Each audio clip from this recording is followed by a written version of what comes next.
Thor News presents. The worst is yet to come, and a lot of it's going to come in overnight tonight, especially for coastal Georgia, coastal South Carolina. Keep in mind, that 6 to 9 foot storm surge. Don't be surprised if it's around 9 or 10 close to Charleston. More than 1 million people in Florida with power outages. Places like Jacksonville Beach, just unbelievable, where we saw the beach suffer significant damage. The tide gauge there, according to the National Weather Service, 4.73 feet, the highest it's been since 1898. Hello, ladies and gentlemen. I just wanted to make a quick video to remind you that the worst of this hurricane storm is not over. There are bad things in store tonight for Georgia and South Carolina, as you will be getting the majority of the storm surge and you will be getting the majority of the rain involved. If and when this hurricane does make landfall, it's going to be bad and the storm surge is going to be worse. I'm hoping that you're preparing for the worst and we're all praying for the best. I will be here covering this storm throughout the night and through the weekend. I covered it for like 30 straight hours and then passed out and then woke up and have been catching up. It is still a freak storm of nature, you know what I'm saying? I want to remind people that this storm is like a Frankenstein freak.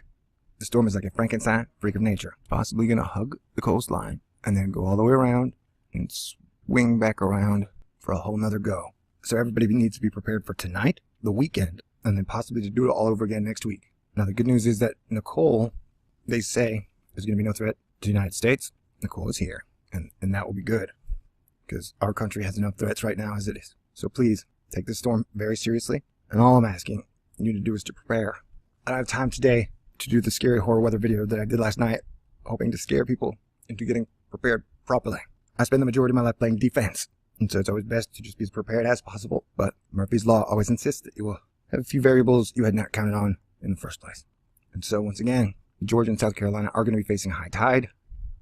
The storm surge could be up to 9 feet. And I've heard some people say that there was no big deal in Florida, but I've seen some areas that got totally slammed. Granted, it isn't as bad as if the hurricane would have made landfall. So that was good. But as I've said many times, it is definitely like this storm is being controlled by a joystick. And this is a video game.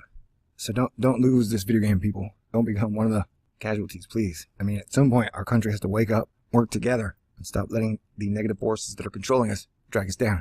So once again, Georgia, South Carolina, North Carolina, be ready, be prepared. And even Virginia and up the coast, man, I don't know what the hell this thing's going to do. And if you've been watching the weather like I have, things are freaky all over. Expect the unexpected. All right, now I'll be back through the night and check back in early in the morning. I'll have a good comprehensive video up showing us where we are. I'll try and keep them short till then. Peace out.